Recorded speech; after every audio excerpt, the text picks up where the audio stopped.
Ya, kembali lagi dengan saya di kesempatan kali ini kita masih lanjut untuk bicara tentang IELTS writing dan di part sebelumnya kita bicara tentang general ya, general tentang IELTS writing, baik itu IELTS writing struktur dari IELTS writing sendiri dan juga penilaian dari IELTS writing sendiri. Nah, kita akan lanjutkan lebih detail lagi di sesi kali ini masih dengan Miss Shirley ya, masih dengan Miss Shirley. Ya. Oke, jadi gini, Miss, writing ini masih menjadi sosok, ya Allah, sosok yang menegangkan jadinya. Bukan, maksudnya Momo, ya Allah, kenapa saya pikir pikiran dengan mulut kok nggak sinkron Hati. ini. Jadi masih menjadi apa ya, momok yang menakutkan gitu ya bagi sebagian orang Indonesia, terutama saya ya sebagai dosen juga. IELTS writing ini masih menjadi hal yang quite challenging gitu. Sebenarnya permasalahan utama dari orang-orang Indonesia, termasuk saya gitu, dari pengalaman Miss Shirley, dari mengajar di PKBI atau mengajar murid-murid seperti saya ini, itu apa sih ini sebenarnya? Dan juga cara untuk bisa meningkatkan rasa percaya diri atau meningkatkan kemampuan writing sendiri tuh bagaimana gitu dari pengalaman Oke. Miss Shirley. Sebenarnya jawabannya udah dijawab Rama ya barusan ya. Kata-katanya adalah momo gitu ya. Jadi pingin ngomong momo terus yang keluar sosok gitu ya. Nah, sebenarnya itu yang terjadi ketika kita writing juga. Terkadang apa yang kita pikirkan dengan apa yang kita tulis itu beda gitu kan. Nah, jadi kita pinginnya kayaknya kita mikirnya apa, ternyata yang tertulis beda. Nah, itu sering terjadi seperti itu. Nah, itu kelihatan banget itu ya. Atau jangan-jangan pengalaman pribadi tadi Pak ya, sosok salah ngomong tadi Pak ya.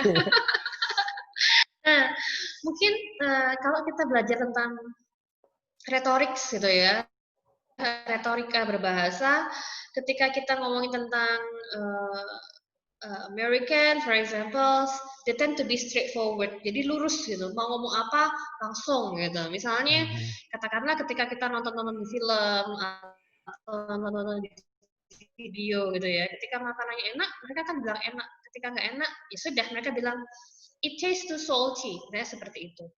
Tapi ketika kita, we refers to Asian gitu ya. Asian tuh buletin gitu ya. We are going around and around and around gitu.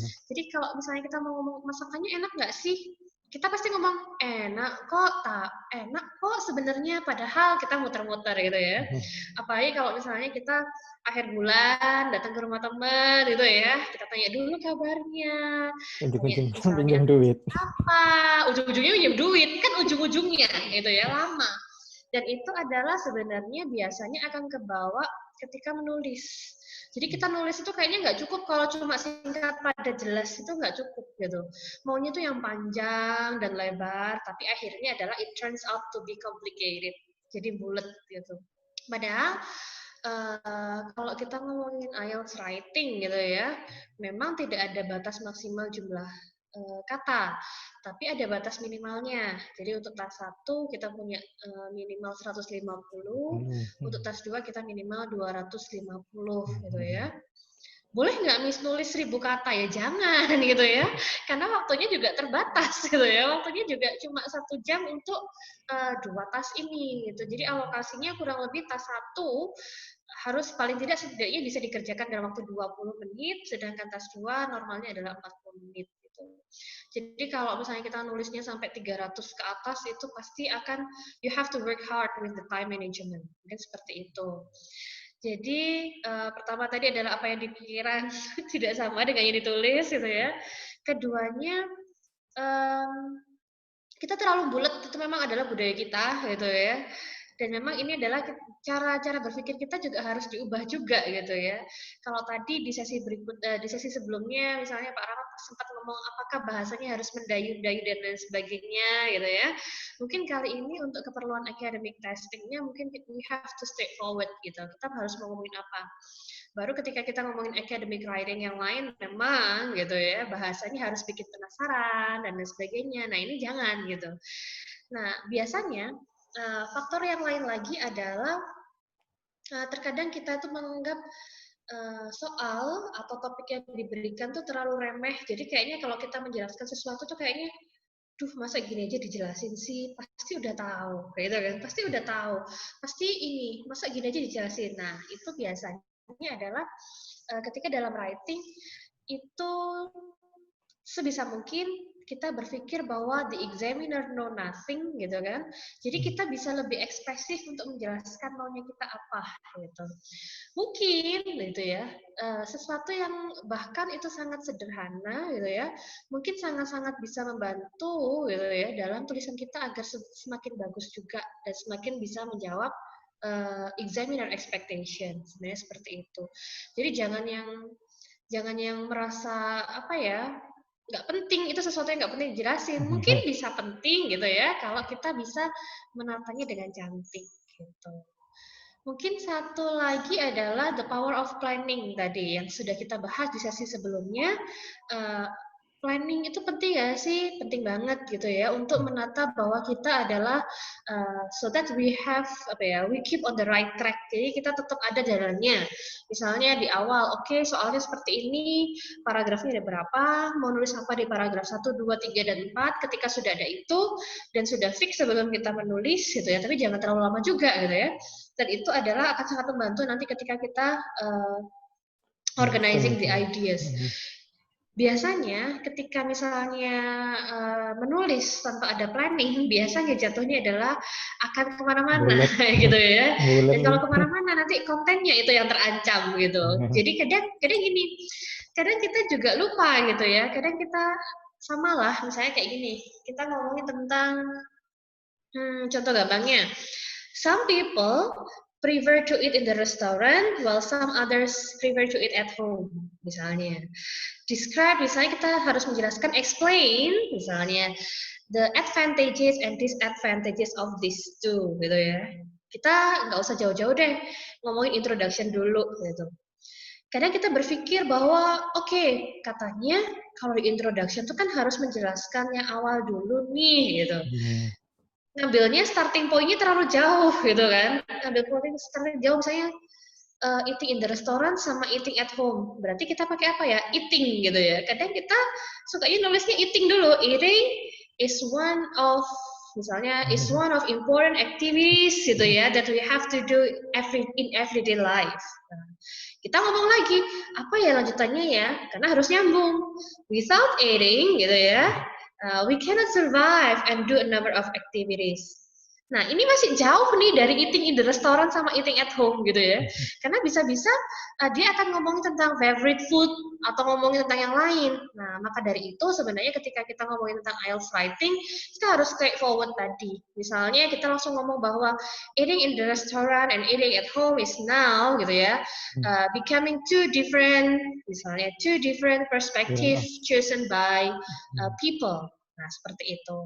Itu kan berarti langsung ngomong di topiknya, misalnya. Kenapa sih kok makan di restoran? Kenapa kok makan di rumah? Dan seperti itu. Jadi kurang lebih itu sih Pak gambarannya. Selebihnya sih mungkin ya sama, misalnya kayak grammarnya mungkin salah. Kebanyakan sih yang nampak adalah kontennya tadi belum menjawab, kemudian grammarnya pasti kelihatan, dan biasanya kalau grammar ini adalah berulang gitu ya. Jadi kesalahan masing-masing orang itu biasanya berulang. Misalnya Pak Rama nih sukanya nulisnya misalnya kurang S-nya. Biasanya kasusnya Pak Rama akan berulang kurang S-nya seperti itu. Maka dari itu penting banget buat kita untuk refleksi kira-kira mendiagnosis kita perlunya apa, kita kurangnya apa seperti itu. Ada ini nggak mungkin apa cara untuk meningkatkan atau ngeboost apa ya performa dari kemampuan writing kita gitu selain latihan mungkin. Oke, nah tentunya sih kalau misalnya kita pengen ngeboost gimana caranya? Pasti jawabannya practice makes perfect ya Pak ya. Nah, latihan itu memang sebenarnya latihan gitu ya. Memang kalau kita konteksnya untuk writing dan speaking itu memang latihan itu sangat diperlukan gitu ya. Karena dengan latihan kita tahu sebenarnya tujuannya sih kita tahu misalnya kita kurangnya apa, kita sudah berjalan sejauh apa gitu ya. Tapi pastikan ketika untuk speaking dan writing itu kita punya seseorang untuk membantu. Misalnya ketika writing ya kita misalnya minta tolong mungkin, misalnya ada temennya yang lebih expert, atau mungkin tanya ke siapa yang memang paham tentang writing itu, baru boleh gitu. Biasanya kalau ke teman sesama, biasanya kadang tidak nampak gitu ya, apalagi ke diri sendiri. Wah, kayaknya udah bagus gitu ya. Jadi termasuk untuk speaking gitu, speakingku udah bagus belum? Kita tanya yang seseorang yang memang lebih tahu, misalnya pronunciation-nya seperti apa, fluency-nya seperti apa, dan lain sebagainya. Gitu Pak Rama. Ya, Nah, tentunya karena tadi Pak Rama mintanya bukan latihan gitu ya. Nah, tapi jangan yang latihan Miss. Nah, tentunya banyaknya latihan ini harus didasari dengan pengetahuan kita dulu tentang sebenarnya yang diminta examiner seperti apa sih gitu kan. Sebenarnya yang diminta examiner seperti apa sih? Mungkin bisa aku share beberapa tips dan triks gitu ya. ya, Mungkin kita monggo. awali di tas 1 dulu ya Pak Rama. Ya biar ini ya, jadi biar tahu tas satu itu gimana sih mungkin ya, jadi biar lebih lebih langsung kita ke detail-detail ke tas satu, tas 2 gitu ya. Jadi tas satu tadi dijelaskan oleh Miss Shirley, kita ya normally we need 20 minutes to finish it ya, but jadi biar 20 menit itu nggak bengong gitu ya. Kadang kita baca soal terus bengong, terus ngalor ngidul, kayaknya 20 menit nggak cukup deh, padahal sebenarnya 20 menit itu cukup. Nah, mungkin di Ya. A1 kita detailnya seperti apa. Monggo, ini Misri tadi ada Oh, mungkin overview, satu hal paraphrase. lagi, Pak. Mungkin Silakan. satu hal lagi yang penting gitu ya. Sebenarnya tips dan triknya adalah don't panic gitu ya. Jadi jangan panik dulu ketika dapat soal apapun gitu ya. Dan terkadang kadang seseorang itu mungkin agak anti dengan tipe soal tertentu, misalnya, aduh tabel ini datanya banyak, harus seperti apa gitu kan. Kadang kita udah panik duluan padahal soalnya gampang. Nah, itu yang harus kita buang jauh-jauh. Dan biasanya sih di beberapa center itu kan nanti akan ada timernya gitu ya, akan ada timer atau akan ada jam di situ. Ya udah, kita nggak usah sibuk, ngeliatin jam atau ngeliatin tinggal berapa menit tersisa gitu ya. Karena ketika kita di real test, sebenarnya kita akan ada information di situ. For example, you have 40 minutes left, you have 20 minutes left. Jadi santai aja kerjain, kita harus fokus pada itu. Dan mungkin ada yang mungkin belum tahu kalau sebenarnya tas 1 dan tas 2 tidak harus dikerjakan berurutan. Jadi tas 2, kalau misalnya kita nyaman dengan tas 2 dulu, monggo silahkan tas 2 dulu. Tapi kita harus ingat juga time frame-nya tadi, harus kurang lebih sekitar 40 menit gitu. Jangan sampai tas 2 dulu, kita fokus ngerjain sejam, tas satunya hilang. Waduh, nilainya hilang dong. Gitu ya. Oke, yes Pak Ya, Rama. baik, Miss, bisa dilanjutkan untuk A1 itu gimana sih detail-detailnya per apa ya, per bagian-perbagian itu tadi ada 4 paragraf. Nah, mungkin paragraf 1 gimana, paragraf 2 gimana, 3 dan 4 gimana gitu. Monggo untuk kita ke Oke, tas 1 mungkin dulu. sambil mungkin bisa nanti diikutkan satu contoh gitu mungkin ya Pak ya? Iya, bisa juga sih. Oke, coba. Oke, misalnya ini adalah writing tas 1 gitu ya. Writing tas 1, nanti kita akan ketemu dengan apa ini? Nah, ini makanannya Pak Rama dulu ya. Pak Rama dulu dapat yang mana, Pak? Saya dapat yang kebetulan saya dapat proses, jadi dari bahan baku jadi produk. Ya udah makanan saya sehari-hari sambil merem lah itu, kuaya banget saya sambil merem. Maksudnya apa ya, itu sudah dapat, jadi istilah-istilah term-term yang saya gunakan ya term-term proses ya, benar-benar karena memang teknik kimia saya backgroundnya ya bicara tentang proses, jadi ya term-term di dalam proses itu bisa misalnya ya seperti itu ada pembangkit listrik tuh steam power plant. Nah itu ya buat saya makanan It's a sehari-hari yang piece of saya cake baca ya, Pak ya. ya? Nah, saya sering baca nggak dalam bahasa Indonesia ya apa ya explanation in English gitu di buku-buku Haha. energi tentang Nah, bahasa Inggris ya akhirnya bablas aja tas 1 nggak sampai 20 menit pun bablas gitu. Nah, memang terkadang it's a Ya piece of my luck luck gitu lah, ya. Kadang my luck gitu. keberuntungan juga gitu ya. Kita ahlinya di proses, kemudian kita dapatnya proses. Wow, it's a very good news gitu ya, Pak ya. Nah, di sini banyak gitu ya. Memang jadi makanya tadi adalah untuk sebenarnya bisa mempersiapkan tes IELTS dengan lebih matang, kita harus paham dulu beberapa macamnya. Tentunya kita nggak fokusnya pada 1-2 grafik aja, tapi semuanya, karena masing-masing nanti punya ciri khas yang berbeda.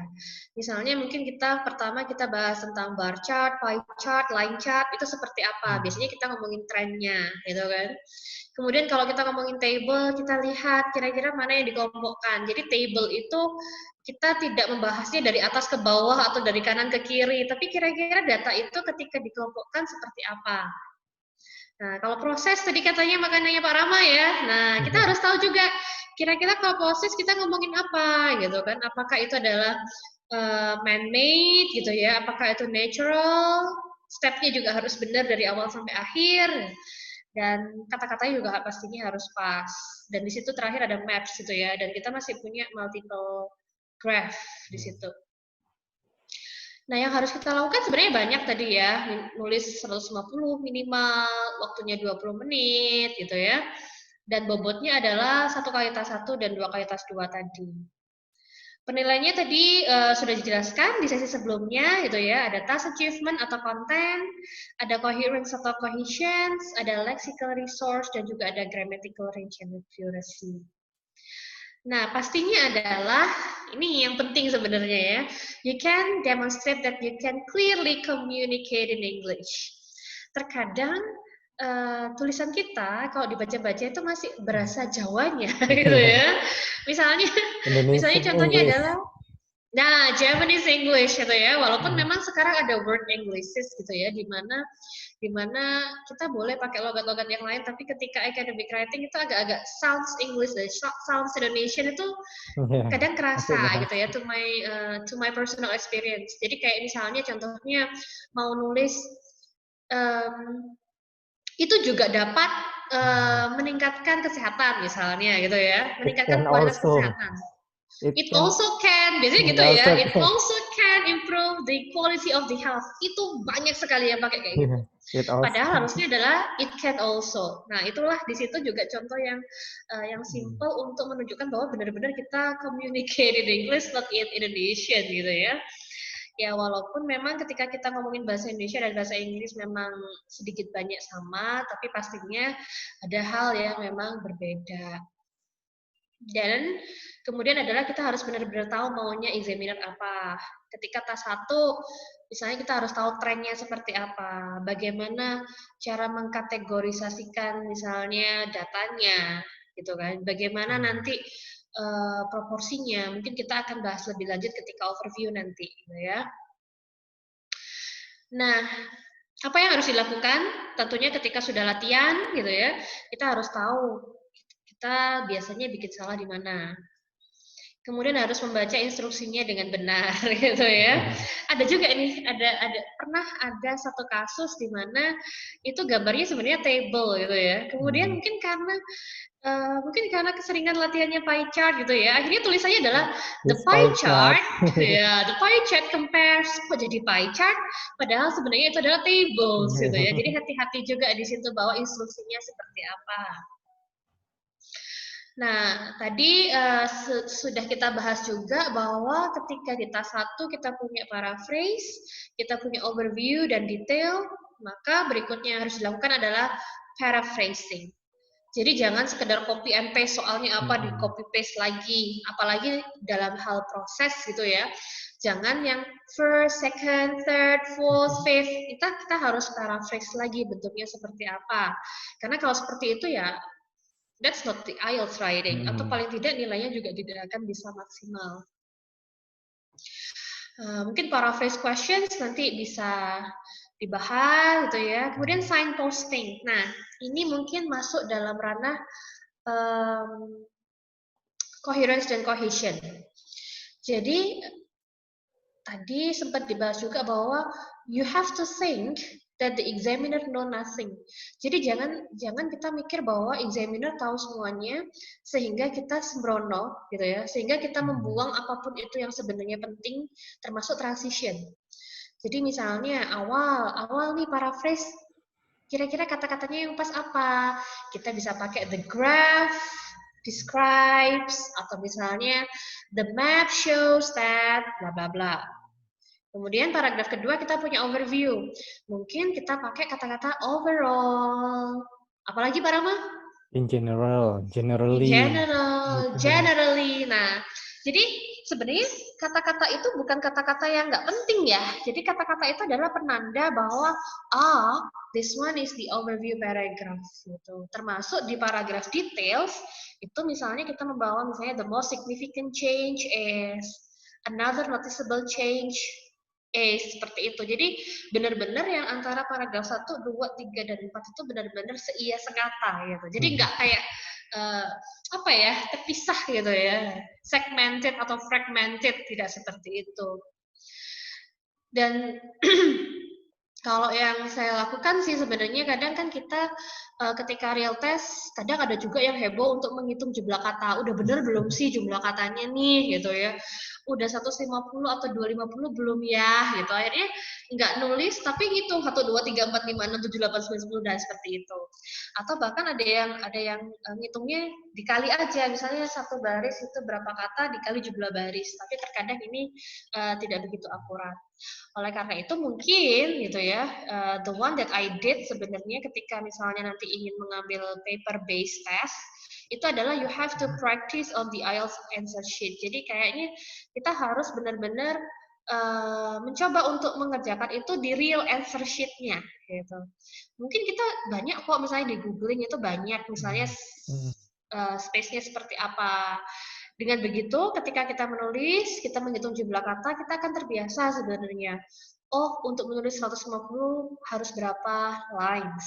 Oh, untuk 250, jadi kita waktu tes nggak bingung hitung jumlah kata, gitu sebenarnya. Gitu ya. Tapi dengan sekarang perkembangan digitalisasi, gitu ya, bahwa sekarang juga ada tes yang computerized, gitu ya, kita punya IELTS itu juga ada computer IELTS gitu ya, computer built IELTS itu adalah di situ enaknya sudah ada hitungannya gitu ya, sudah ada word count-nya di situ sebenarnya.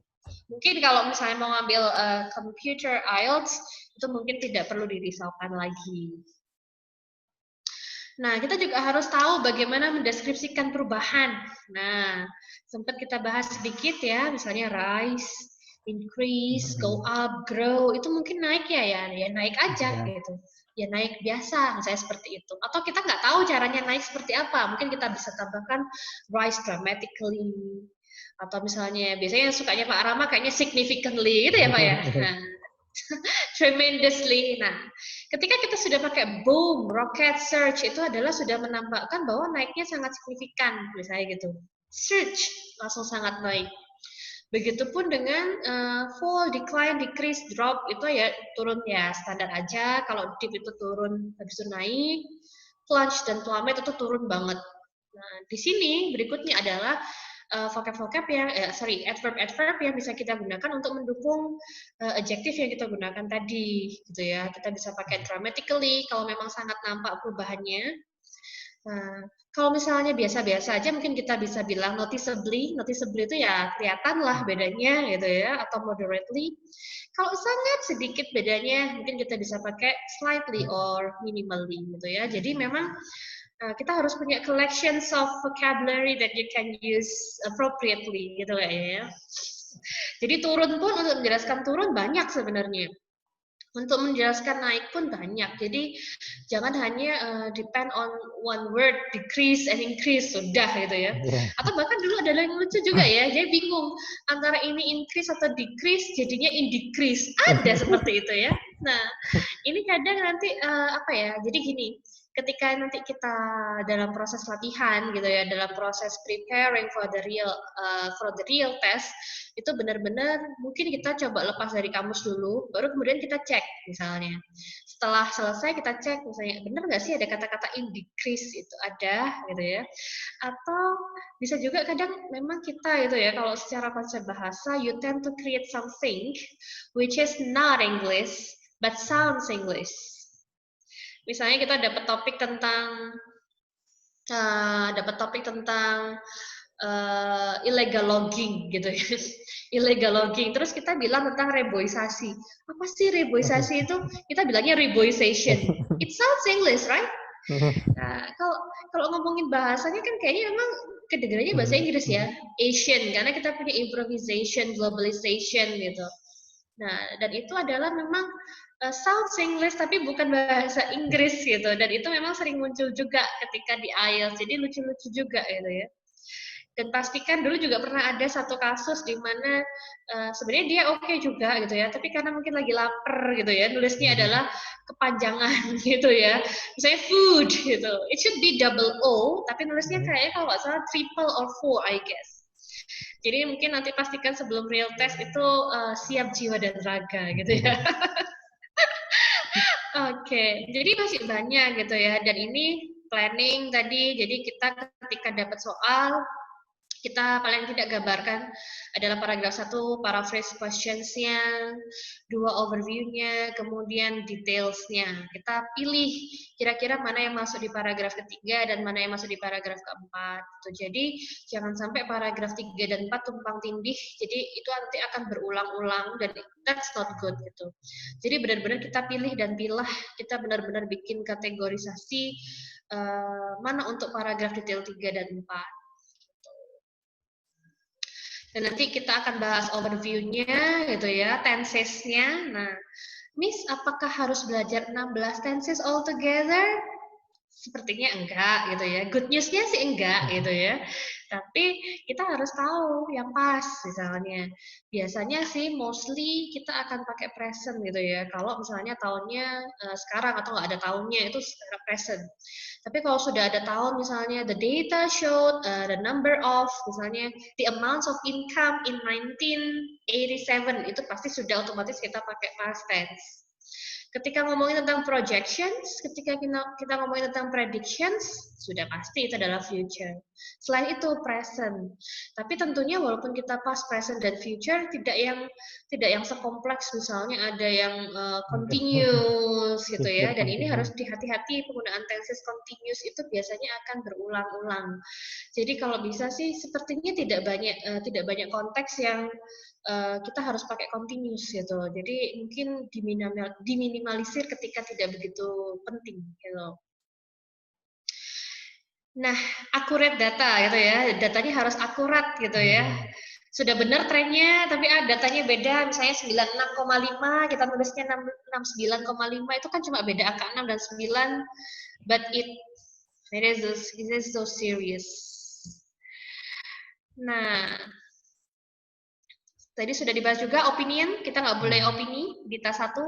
Kalau ingin beropini, tempatnya ada di tas 2, gitu ya. Kemudian tidak boleh pakai singkatan. Nah, dan overuse linking words. Jadi ketika kita cuma tahu linking words-nya untuk menjelaskan berikutnya adalah next gitu ya. Jangan pakai next terus gitu. Jadinya nggak menarik. Misalnya next, kita punya afterwards, kita punya after this one bla bla bla, koma, kita bisa seperti itu. Jadi jangan sampai di dalam satu writing katakanlah kita bisa bilang ada dua kata-kata yang sama persis berulang-ulang. Nah, itu nggak menarik juga. Nah, kalau ini sih sebenarnya agak-agak subjektif ya. Don't have messy handwriting. Sebenarnya lebih pada ketika kita menulis, pastikan tulisan kita jelas, terbaca gitu ya. Karena kalau kita aja misalnya punya mahasiswa tulisannya nggak benar seperti itu, kayaknya kita udah pusing duluan ya. Nah, karena lebih pada writing dan speaking, walaupun dia sudah ada rubriknya gitu ya, ini masih bisa dibilang sebagai subjektif gitu misalnya. Jadi banyak hal yang bisa influence juga, walaupun memang sudah dibuat seobjektif mungkin. Kita nggak boleh sesuatu yang informal dan kita tidak boleh fokus pada line dan bar chart saja, karena dan mungkin ada baiknya ketika kita mau prepare untuk real test, kita pelajari trendsnya. Mungkin kita bisa googling gitu ya, IELTS recent exam. Jadi IELTS recent exam itu kira-kira soal IELTS yang keluar minggu kemarin apa ya? atau misalnya 2 minggu kemarin apa ya, biasanya kita akan bisa melihat pattern-nya nanti. Oh, tahun ini nih yang lagi hits adalah proses. Oh, tahun ini nih yang lagi hits adalah maps. Biasanya ada pattern-nya seperti itu. Atau misalnya speaking, oh topiknya seperti ini loh kemarin. Kadang kita tidak terpikirkan topiknya apa gitu ya.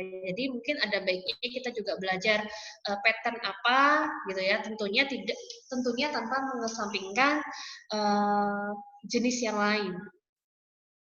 Don't panic. Okay. Don't panic because there is no panic button gitu ya.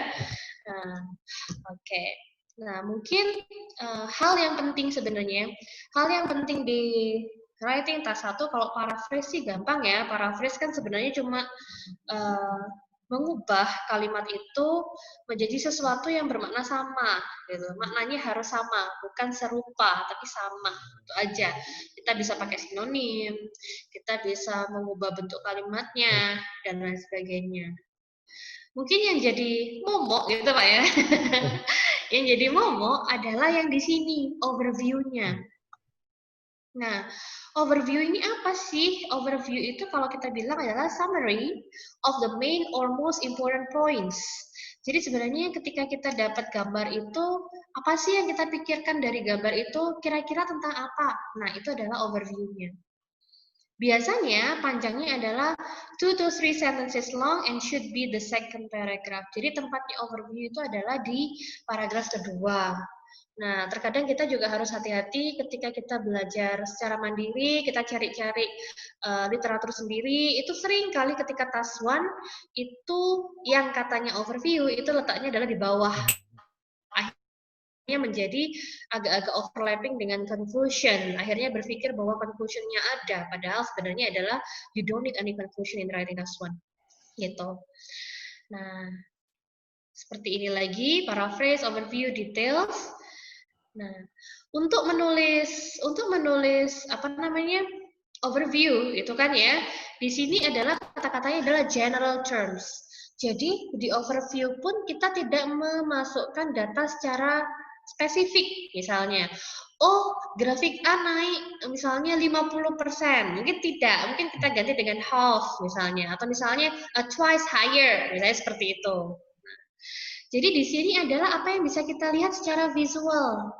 Nah, anything you see with data from the graph, what you can see visually, naik atau turun saja, nggak usah dikasih embel-embel angka-angkanya.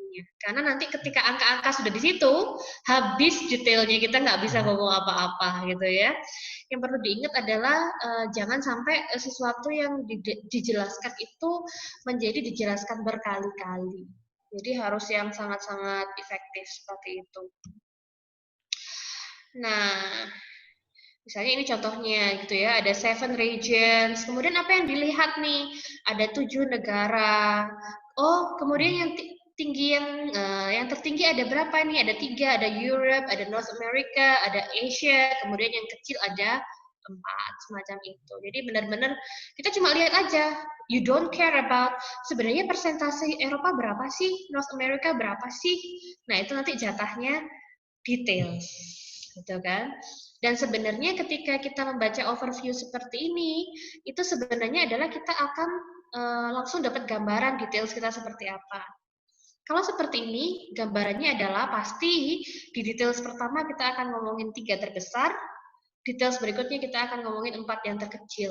Jadi 7 negara ini tidak akan berulang-ulang jelimet gitu ya, nggak ada solusinya gitu ya. Nah, mungkin seperti itu contoh gampangannya. Dan tentunya kita juga paham bahwa grafik di task 1 itu bisa dibilang ada yang static dan ada yang dynamic. Jadi ada data yang banyak dalam satu waktu atau data yang berjalan dari waktu ke waktu. Dan itu tentunya fokus kita juga berbeda. Misalnya static chart seperti ini kan walaupun sepertinya nampaknya jalan, ini bukan. Ini adalah negara-negara yang berbeda. Nah, itu adalah static chart. Kita lihat apanya? Kita harus, dan ini adalah dynamic chart. Jadi kalau sudah ada tahun-tahun berjajar-jajar, itu ada dynamic chart. Sarapannya berat banget ya Pak ya. Nah, Mungkin kalau kita ngomongin data yang hanya ada 1 tahun itu kita melihat mana yang tertinggi, mana yang terendah, ada persamaannya nggak, atau perbedaannya mungkin, apa yang unik? Oh ternyata 6 ini adalah hampir sama. Nah di sini sebenarnya kita tidak boleh terlalu idealis ya. Idealis maksudnya gini, misalnya kita melihat di situ Norway kan mendekati 400, sedangkan UK and Singapura kan sekitar 300 saja. Nah, kadang kita terlalu idealis gitu ya. 300 dan 380 itu selisihnya 80 loh. Gede loh, nggak bisa dibilang sama. Nah, maka dari itu kita bilangnya adalah similar, menyerupai atau serupa gitu kan. Kalau dibandingkan dengan yang 400 ke atas seperti Australia seperti ini. Kadang itu agak-agak susah ketika misalnya test takers-nya agak-agak terlalu yang idealisme tingkat tinggi gitu ya. Jadi agak-agak susah diajak seperti itu. Nah, mungkin kita juga harus seperti itu, harus memahami bahwa memang amount-nya tidak begitu berubah, tidak begitu berbeda, maka itu adalah similar saja. You don't say same. Kalau same itu memang exactly the same. Ini adalah similar saja. Nah, bentuknya cantik seperti itu jadinya, gitu ya. The graph compares 8 countries with only a small amounts of difference between the bottom two. Saya seperti itu. Nah, dan ini adalah kita tambahkan tadi yang di depan, misalnya semacam overall, kemudian kita tambahkan apalagi ya tadi ya, kita tambahkan misalnya in general, generally. Nah, ini loh. The graph compares, misalnya in general, the graph compares 8 countries with only a small amounts of difference between the bottom 6.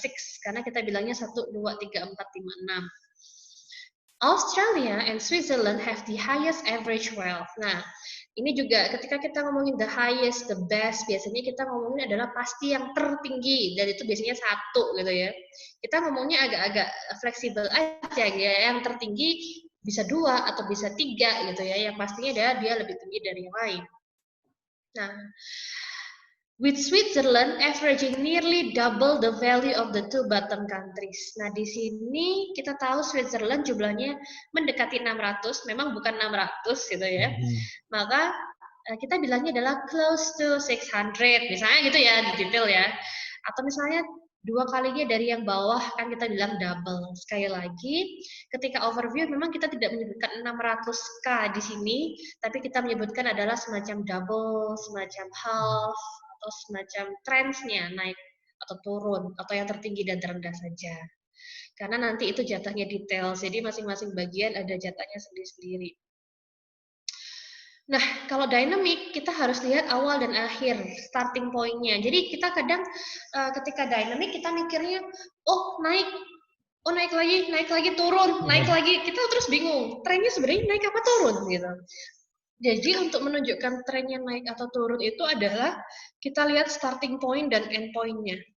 Jadi titik awalnya di mana, kemudian titik akhir. Jadi dengan begitu akan semakin jelas. Misalnya seperti yang di sini, yang hijau itu man.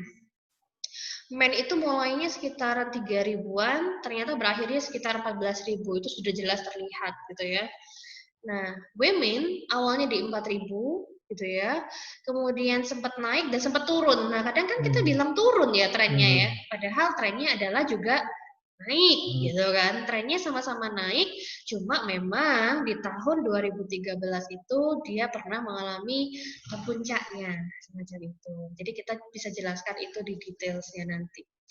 Jadi tentunya over the entire time period, the number of men and women reading books increase. Kita bilang increase karena apa? Perbandingannya adalah starting point. Jadi jangan yang bulat karena ini cuma satu grafik seperti ini. Kalau banyak dia pasti pusing. Ini naik apa turun seperti itu.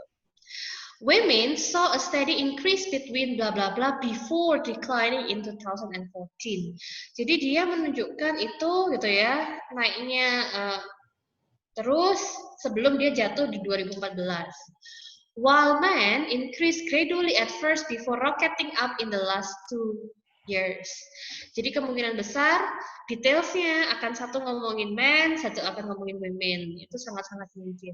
Jadi benar-benar kita harus tahu bahwa grafik itu adalah static atau dynamic gitu Pak Arma. Ya. Itu kayaknya sesuatu yang Tunggu. mungkin bisa dipelajari tas 1 itu. Mm-mm. Ya, Mungkin lanjut tas 2 kah? Atau ya, jeda dulu? next kita jeda dulu karena mungkin sudah banyak ya penyampaiannya di tas satu, cukup detail sekali. Jadi bagaimana cara menulis overview itu yang mungkin jadi poin penting ya. Kita juga harus mengetahui tipe-tipe data yang disajikan dalam bentuk pie chart, bar chart, tabel atau juga dalam dynamic ini ya dalam line chart atau juga dalam proses atau bahkan peta juga ya. Kadang ada maps gitu yang mungkin jarang kita temui. Nah, ini kita harus belajar lagi, cari-cari soal yang pernah diteskan di IELTS, kemudian bagaimana cara menulis overview dan sebagainya itu saya kira ada juga ya di. Nah, jadi itu untuk task one. Nanti kita akan lanjut lagi untuk task 2. Jadi tetap stay tune di channel saya karena kalau tidak stay tune kayaknya kurang lengkap kan kalau hanya task 1 saja karena IELTS juga punya task 2. Oke, jadi tetap stay tune di channel saya. Kita akan kembali lagi untuk membahas tentang details di task 2. Terima kasih, Miss Irly.